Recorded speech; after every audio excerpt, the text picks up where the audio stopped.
Student, आज मैं आपको दक्षिण अमेरिका महाद्वीप पढ़ाने जा रही हूँ। तो सबसे पहले सभी लोगों को जय माता दी, सरस्वती माँ को नमन। ये दक्षिण अमेरिका महाद्वीप है। इस दक्षिण अमेरिका महाद्वीप की सबसे पहले तो देखेंगे लोकेशन कि ये अपनी पृथ्वी पर किस जगह पर स्थित है। तो अगर लोकेशन की बात करें तो जैसे कि ये पृथ्वी है, इस पृथ्वी में ये 0 डिग्री रेखा, ये उत्तरी गोलार्ध है और ये दक्षिणी गोलार्ध है। और अगर पूर्वी और पश्चिमी दिशा तरफ देखें तो ये पूर्वी गोलार्ध है ये वाला, और ये पश्चिमी गोलार्ध है। अगर इस वाले गोलार्ध की बात करें तो ये उत्तरी गोलार्ध है और ये वाला जो है वो दक्षिणी गोलार्ध है। और इधर की बात की जाए तो ये पूर्वी गोलार्ध है और इधर की बात की जाए तो ये पश्चिमी गोलार्ध है। दक्षिण अमेरिका की जो लोकेशन है वो यहाँ पर है। यहाँ पर ये दक्षिण अमेरिका महाद्वीप आपका यहाँ पर आता है। तो ये दक्षिण अमेरिका महाद्वीप कहाँ स्थित है? तो ये दक्षिण पश्चिम गोलार्ध में स्थित है। दक्षिण अमेरिका महाद्वीप कहाँ स्थित है? तो यह दक्षिण पश्चिम गोलार्ध में स्थित है। दक्षिण पश्चिम गोलार्ध में स्थित है। कहाँ इसकी लोकेशन है? तो दक्षिण पश्चिम गोलार्ध में स्थित है। आगे बढ़ें, अब देखें कि इसके पूर्व में क्या है, इसके पश्चिम में क्या है, इसके उत्तर में क्या है और इसके दक्षिण में क्या है। तो बात करें कि इसके पूरब में, अगर इसके पूरब में देखी जाए तो इसके पूरब में प्रशांत महासागर है, इसके पूरब में अटलांटिक महासागर है, इसके पूरब में अटलांटिक महासागर है, अटलांटिक महासागर है पूरब में। और इसके पश्चिम में प्रशांत महासागर है। यहाँ इसके पश्चिम में प्रशांत महासागर है।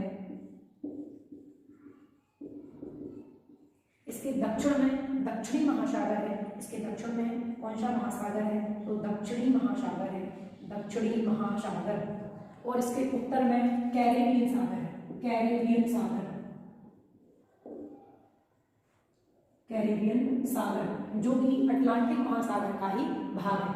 आगे बढ़े, इसकी लोकेशन है कि अगर पूछा जाए क्वेश्चन में दक्षिण अमेरिका के पूरब में कौन सा महासागर है तो अटलांटिक, पश्चिम में प्रशांत महासागर, इसके दक्षिण में दक्षिणी महासागर और इसके उत्तर में कैरेबियन सागर। कैरेबियन सागर अटलांटिक महासागर का ही एक भाग है, कैरेबियन सागर। आगे बढ़े, इसकी लोकेशन है, इसके दोनों तरफ कौन कौन सी, चारों तरफ कौन कौन सी चीजों से घिरा हुआ है।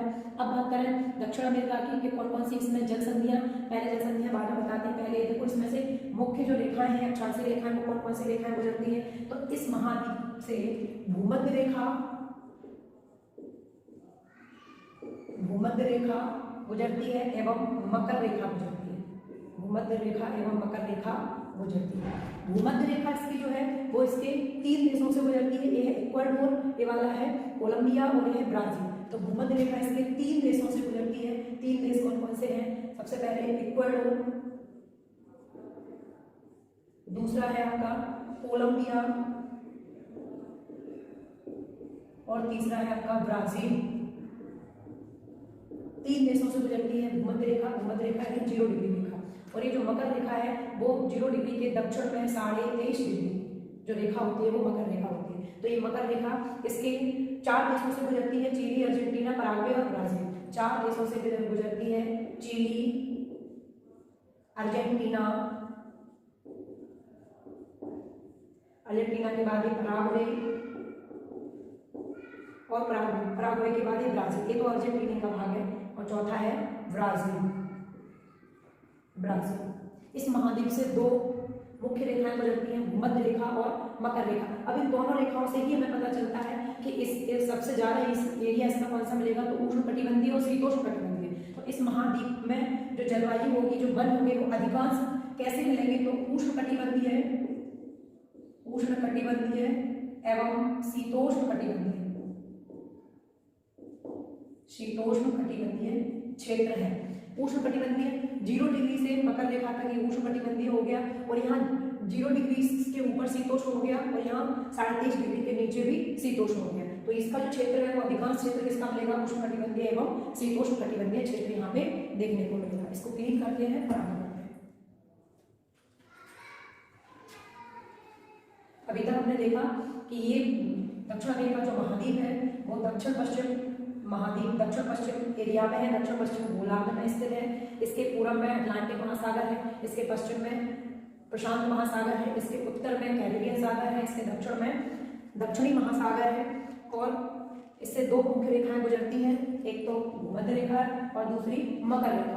अब देखें इसमें से कौन कौन सी स्थल संधि या जल संधि पाई जाती है। तो एक स्थल संधि यहाँ पे है, एक स्थल संधि आपको यहाँ देखने को मिलेगी, ये उत्तरी अमेरिका से जोड़ने के लिए है। यहाँ पे जो स्थल संधि है, इस स्थल संधि का नाम है पनामा स्थल संधि। पनामा स्थल संधि, स्थल संधि। संधि मीन्स होता है जोड़ना, संधि मीन्स होता है जोड़ना। अगर कोई स्थल संधि होगी, अगर कोई स्थल संधि होगी तो स्थल संधि क्या करेगी, अगर कोई स्थल संधि होगी तो स्थल संधि आपके दो स्थल भागों को जोड़ेगी और दो जलीय भागों को अलग करेगी। और अगर कोई जल संधि होगी, अगर कोई जल संधि होगी तो दो जलीय भागों को जोड़ेगी और दो स्थल भागों को अलग करेगी। अभी स्थल संधि है तो दो स्थल भागों को जोड़ने का कार्य कर रहे हैं। तो ये दो स्थल भागों को कौन कौन से भागों को जोड़ रही है, तो ये उत्तरी अमेरिका प्लस दक्षिणी अमेरिका को जोड़ने का कार्य करती है। यह उत्तरी अमेरिका तथा दक्षिणी अमेरिका को जोड़ने का कार्य करेगी, क्योंकि स्थल संधि है, एक इस्थमस है, किसी को बोलते हैं इस्थमस, इस्थमस, पनामा इस्थमस। तो जो पनामा स्थल संधि है वो उत्तरी अमेरिका एवं दक्षिणी अमेरिका को जोड़ने का कार्य करेगी। अभी दो भू एरिया को जोड़ रही तो दो जलीय भागों को अलग करेगी। तो ये कौन से दो जलीय भागों को अलग करती है, तो यह प्रशांत महासागर, प्रशांत महासागर और इधर कौन सा कैरेबियन। तो ये प्रशांत महासागर एवं कैरेबियन सागर को अलग करती है, कैरेबियन सागर, इनको क्या करेगी, ये अलग करने का कार्य करेगी। लेकिन पनामा देश में ही पनामा सरकार ने एक नहर निकाली है, उस नहर का नाम है पनामा नहर। पनामा नहर, ये जो पनामा नहर है वो यहीं से निकली हुई है, पनामा देश से। तो ये जो पनामा नहर है, ये पनामा नहर एक जल संधि की तरह कार्य कर रही।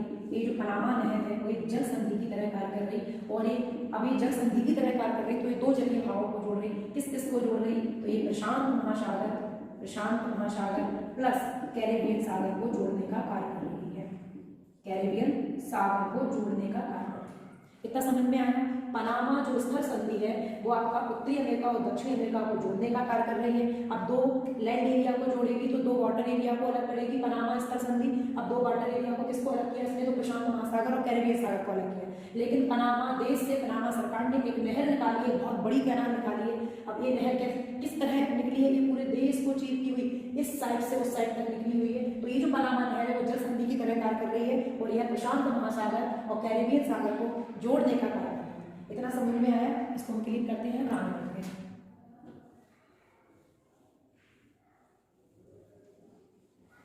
ये आपकी पनामा स्थल संधि की बात हुई। यही देखते हैं, यहाँ नीचे की साइड एक द्वीप है, यहाँ एक द्वीप पड़ता है, यहाँ एक द्वीप है, एक द्वीप है। इस द्वीप का नाम है टेरा डेल फ्यूगो द्वीप, टेरा डेल फ्यूगो द्वीप, टेरा डेल फ्यूगो द्वीप। जो टेरा डेल फ्यूगो द्वीप है ये इसकी मुख्य भूमि से अलग है, ये इसकी मुख्य भूमि है दक्षिण अमेरिका की, दक्षिण अमेरिका की मुख्य भूमि से अलग है। यहाँ है प्रशांत महासागर, यहाँ अटलांटिक महासागर। तो ये प्रशांत महासागर और अटलांटिक महासागर, इसका एक पानी वाला एरिया यहाँ से यहाँ तक जाता है। तो यहाँ जो जल संधि है, इस जल संधि का नाम है मैगलन जल संधि, मैगलन जल संधि, मैगलन जल संधि। यह जो मैगलन जल संधि है, अब ये जल संधि है तो दो वाटर एरिया को जोड़ेगी, दो लैंड एरिया को अलग करेगी। तो ये जल संधि है तो किन किन को जोड़ने का कार्य कर रही है ये, तो प्रशांत महासागर, प्रशांत महासागर प्लस अटलांटिक महासागर को जोड़ रही है, प्रशांत महासागर प्लस अटलांटिक महासागर को जोड़ने का कार्य करती है। अभी इन दोनों को जोड़ रही तो कोई दो स्थल एरिया को अलग कर रही, तो दो स्थल एरिया को किसको अलग कर रही, तो ये दक्षिण अमेरिका की मुख्य भूमि को टेरा डेल फ्यूगो द्वीप से अलग करने का कार्य करती है। टेरा डेल फ्यूगो जो द्वीप है, ये वाला जो देश है अर्जेंटीना है, ये वाला देश है चिली। तो इसके पूरब वाले हिस्से पे, इसके जो पूर्वी जो क्षेत्र है, इसके पूर्वी क्षेत्र पर अर्जेंटीना का अधिकार है, अर्जेंटीना का अधिकार है। और इसका जो पश्चिमी क्षेत्र है, पश्चिमी क्षेत्र पर चिली का अधिकार है इसके। और टेरा डेल फ्यूगो द्वीप का जो लास्ट वाला कोना है, ये लास्ट वाला जो कोना दिख रहा है, इसको बोलते हैं हॉर्न अंतरीप, हॉर्न अंतरीप, हॉर्न अंतरीप। अंतरीप क्या होता है कि कोई भी ऐसा लैंड एरिया जो इस टाइप से निकला हुआ है, वाटर में इस टाइप से कोना निकला हुआ हो, उसको अंतरीप कहते हैं। तो ये टेरा डेल फ्यूगो द्वीप का जो लास्ट वाला एकदम दक्षिणतम बिंदु है, वो उसका नाम क्या है, तो वो है हॉर्न, हॉर्न अंतरीप इसको बोलते हैं। अब आगे बढ़ते हैं, थोड़ा इसको क्लीन करते जाएं साथ में। मैगलन जल संधि समझ में आया। मैगलन जल संधि दक्षिण अमेरिका की मुख्य भूमि को टेरा डेल फ्यूगो द्वीप से अलग करने का कार्य कर रही। अब ये जल संधि है तो दो जलीय भागों को जोड़ने का कार्य करेगी। तो यहाँ प्रशांत महासागर है, अटलांटिक महासागर है, तो प्रशांत महासागर और अटलांटिक महासागर को जोड़ने का कार्य करेगी। आगे बढ़े,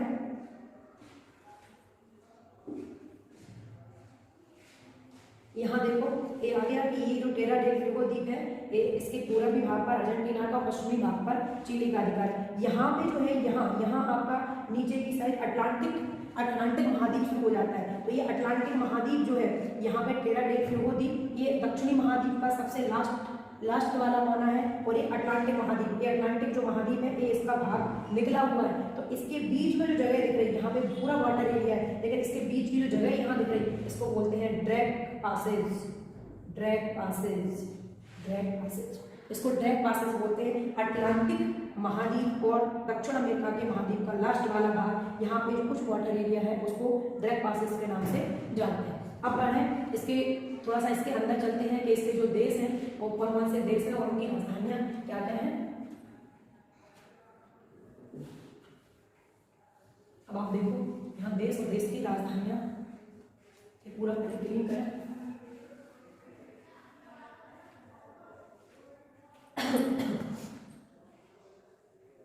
यहाँ से बहुत सारे क्वेश्चन बनते हैं, लोग अच्छे से पढ़ना। देखो यहाँ से शुरू करते हैं ऊपर से। ये वाला जो देश दिख रहा है आपका, इस देश का नाम है फ्रेंच गुयाना।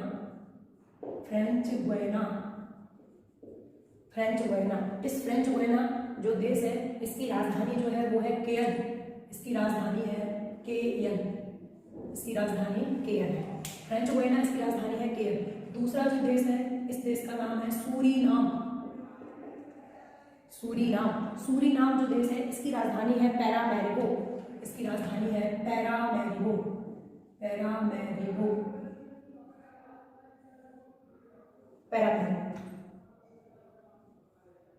इसके बाद ये वाला जो देश है इस देश का नाम है गुयाना। और गुयाना की जो राजधानी है वो है जॉर्ज टाउन।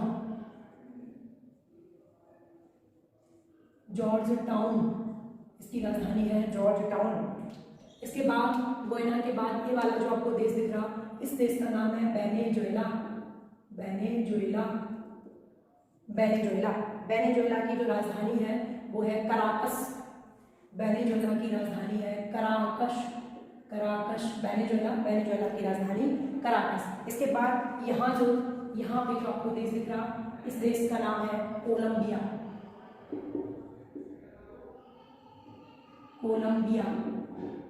इस कोलंबिया की राजधानी है बोगोटा। कोलंबिया की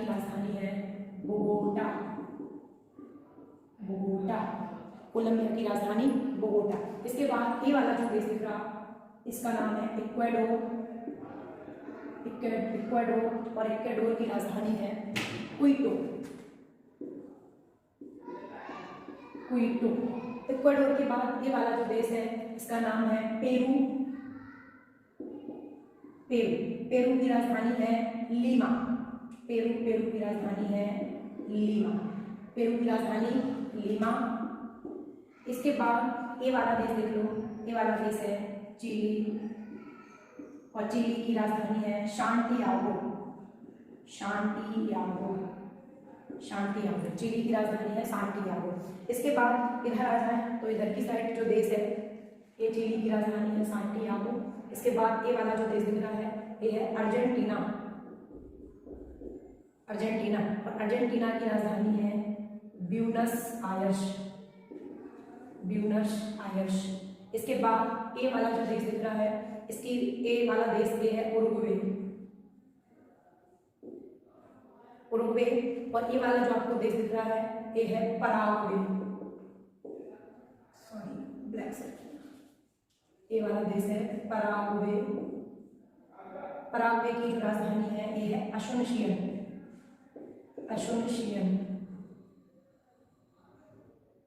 और उरुग्वे की राजधानी उरुग्वे की राजधानी है मोंटेवीडियो। उरुग्वे की राजधानी है मोंटेवीडियो। पराग्वे की राजधानी है असुनशियन। यहाँ पे एक देश दिख रहा है, इस देश का नाम है बोलीविया। बोलीविया, और बोलीविया की जो राजधानी है वो है लापाज। लापाज जो विश्व की सबसे ज्यादा ऊंचाई पर स्थित राजधानी है। इसके बाद एक ही बड़ा सा देश बीच में दिख रहा है। इस बड़े से देश का नाम है, कोई रह तो नहीं गया, कोई देश नहीं गया, इस बड़े से देश का नाम है ब्राजील। ब्राजील, और ब्राजील की जो राजधानी है वो है ब्राजीलिया। ब्राजीलिया, ब्राजील की राजधानी है ब्राजीलिया। ये टोटल देश है 13। अगर कुल देश, यहाँ के कुल देश देखें तो जो कुल देश हैं वो हैं 13, जिसमें से 2 देश स्थलरुद्ध हैं। 13 में से 2 जो देश हैं वो स्थलरुद्ध हैं, स्थलरुद्ध है। बाकी 11 देश जो हैं वो तटीय हैं, तटीय हैं। अब देखें एक बार और मैं फिर से रिवीजन करवाती हूँ आपकी। टोटल 13 देश हैं दक्षिण अमेरिका महाद्वीप पर। ये वाला आपको दिख रहा है फ्रेंच गुयाना। फ्रेंच गुयाना की राजधानी है केयन। ये सूरीनाम, दूसरा सूरीनाम की राजधानी है पैरामेरिको। आप सबको ये राजधानी याद करनी, राजधानी पूछते हैं पेपर में। ये गुयाना, गुयाना की राजधानी है जॉर्ज टाउन। ये वेनेजुएला, वेनेजुएला की राजधानी है कराकस। एक कोलंबिया, कोलंबिया की राजधानी है बोगोटा। कोलंबिया से एक क्वेश्चन और पूछते हैं कि दक्षिण अमेरिका का कौन सा देश है जिसकी सीमा 2 सागरों से लगती है, प्रशांत महासागर एवं कैरेबियन सागर। तो ये कोलंबिया देश है कि इसकी सीमा इधर कैरेबियन सागर से भी लगती है, उधर प्रशांत महासागर से भी लगती है। आगे देखें तो ये वाला जो देश दिख रहा है ये है इक्वाडोर, और इक्वाडोर की राजधानी है क्विटो। इसका ये क्वेश्चन बनता है कि यहाँ से निकली है भूमध्य रेखा, और जो इक्वाडोर की राजधानी है क्विटो ये बिल्कुल भूमध्य रेखा के ऊपर ही स्थित है। तो ये क्वेश्चन आता है कि विश्व की सबसे ऊंची भूमध्य रेखा पर स्थित राजधानी कौन सी है, तो वो लगाते हैं क्विटो। और अगर ये आ जाए कि विश्व की सबसे ऊंची राजधानी, सबसे ज्यादा ऊंचाई पर स्थित राजधानी कौन सी है, तो ये जो बोलीविया है, यहाँ से पर्वत श्रृंखला निकलती है, एंडीज पर्वत श्रृंखला। तो बोलीविया की राजधानी जो लापाज है, यहाँ पे लापाज जो बोलीविया की राजधानी है वो सबसे ज्यादा ऊंचाई पर स्थित राजधानी है। लेकिन अगर क्वेश्चन ये पूछे कि भूमध्य रेखा पर स्थित सबसे ऊंची राजधानी, तो कौन सी लगाएंगे, इक्वाडोर की क्विटो।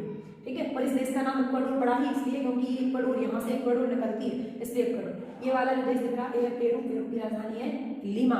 इसके बाद आ गया चिली, चिली की राजधानी है सांटियागो। अर्जेंटीना, अर्जेंटीना की राजधानी है ब्यूनस आयर्स। एक उरुग्वे, उरुग्वे की राजधानी है मोंटेवीडियो। ये पराग्वे, पराग्वे की राजधानी असुंसियन। और ये है आपकी बोलीविया, बोलीविया की राजधानी है लापाज। ये ब्राजील है, ब्राजील की राजधानी ब्राजीलिया। अब ये देखें कि इस महाद्वीप के में जितने भी देश हैं उनमें से कितने देश ऐसे हैं जो लैंड लॉक्ड कंट्री है, स्थलरुद्ध देश है। स्थलरुद्ध देश उनको बोलते हैं ऐसे देश जिनकी सीमा समुद्र से नहीं लगे, ऐसे देश जिनकी चारों तरफ की सीमा स्थल ही हो, चारों तरफ स्थल ही है। तो ये 2 देश आपको दिख रहे हैं, ये देखो, ये बोलीविया और ये पराग्वे। ये 2 देश ऐसे हैं जिनकी सीमा समुद्र से नहीं लग रही, यहाँ भी स्थल से, यहाँ भी स्थल से, यहाँ भी स्थल से। बाकी सारे देशों की सीमा समुद्र से लग रही, इसकी भी समुद्र से, इधर इधर सबकी समुद्र से लग रही। तो 2 देश स्थलरुद्ध है। स्थलरुद्ध में कौन कौन से आते हैं, तो बोलीविया, बोलीविया एवं पराग्वे, ये 2 स्थलरुद्ध देश। बाकी 11 देश कैसे हैं, तटीय देश है। अब ये पूछते हैं कि ये महाद्वीप, हाँ ये भी मैंने एक पॉइंट और बताया कि विश्व का चौथा बड़ा महाद्वीप है। और ये पूछे कि इसका सबसे बड़ा देश कौन सा है, तो सबसे बड़ा देश है ब्राजील। सबसे बड़ा इसका देश कौन सा है, तो ब्राजील सबसे बड़ा देश है। इसमें ब्राजील जो है, ब्राजील की सीमा सभी देशों से लगती है, सिर्फ 2 देशों को छोड़कर, इक्वाडोर और चिली। चिली और इक्वाडोर को छोड़कर बाकी ब्राजील की सीमा सभी देशों से लगती है। आप देख लें, यहाँ अर्जेंटीना से भी लग रही, उरुग्वे से, पराग्वे से, सभी से इसकी सीमा लग रही, सिर्फ इक्वाडोर से इसकी सीमा नहीं लग रही। और अगर चिली है तो चिली से इसकी सीमा नहीं लग रही। तो ये सभी देश हो गए, देश और देशों की राजधानियां हो गई हैं, इन सबको आपको याद करना है। ठीक है, इसके आगे इसका जो भौगोलिक जो रह गया है, इसका भौगोलिक भी पढ़ना है, इसके बारे में बहुत पढ़ना है। इसके बारे में सिर्फ अभी हमने इसका इंट्रोडक्शन हुआ है सिर्फ कि ये महाद्वीप, एक बार फिर से मैं आपको रिवीजन करवाती हूँ कि ये महाद्वीप दक्षिण पश्चिमी महाद्वीप में स्थित है। अगर पृथ्वी पे इसकी लोकेशन देखें तो दक्षिण पश्चिम महाद्वीप में इसकी लोकेशन है। इसके पूरब में अटलांटिक महासागर है, इसके पश्चिम में प्रशांत महासागर है, इसके उत्तर में कैरेबियन सागर है, इसके दक्षिण में दक्षिणी महासागर है। इससे 2 मुख्य रेखाएं गुजरती हैं, एक तो भूमध्य रेखा है और दूसरी मकर रेखा। भूमध्य रेखा 3 देशों से गुजरती है, इक्वाडोर, कोलंबिया एवं ब्राजील। और मकर रेखा 4 देशों से गुजरती है, चिली, अर्जेंटीना, पराग्वे और ब्राजील से गुजरती है। ये इसका अधिकांश जो क्षेत्र है वो उष्ण और शीतोष्ण कटिबंधीय क्षेत्र है। इसकी मुख्य भूमि पर अगर जल संधि की बात की जाए तो यहाँ पे पनामा स्थल संधि है जो उत्तरी अमेरिका और दक्षिण अमेरिका को जोड़ने का कार्य कर रही है और प्रशांत महासागर और कैरिबियन सागर को अलग करने का कार्य कर रही है। और यहाँ पे एक मैगलन जल संधि है जो इसका जो मुख्य भूमि और टेरा डेल फ्यूगो द्वीप के मध्य में मैगलन जल संधि है जो कि प्रशांत महासागर और अटलांटिक महासागर को जोड़ने का कार्य कर रही है। इसका सबसे लास्ट वाला जो एरिया है उसको हॉर्न अंतरिक्ष कहते हैं, टेरा डेल फ्यूगो द्वीप का, और यहीं पे अटलांटिक महासागर है। तो अटलांटिक महासागर और दक्षिण महासागर के बीच के एरिया को, बीच के पासेज को डायरेक्ट पासेज कहते हैं। इसके बाद इसके अंदर चले तो इसमें यह विश्व का चौथा बड़ा महाद्वीप है। अगर इसकी बात की जाए तो इसमें टोटल 13 देश आते हैं जिसमें से 2 देश स्थलरुद्ध हैं, बाकी 11 देश तटीय है। इसका सबसे बड़ा जो देश है वो ब्राजील है और सबसे छोटा जो देश है वो सूरीनाम है। सबसे बड़ा देश ब्राजील है। ब्राजील की सीमा 2 देश को छोड़कर बाकी सभी देशों से लगती है। 2 देश कौन से हैं? तो इक्वाडोर और चिली, इन दोनों को छोड़कर बाकी सभी से इसकी सीमा लगती है। ठीक है, आज हम खत्म करते हैं, इसके आगे कल आगे करवा देंगे आपका।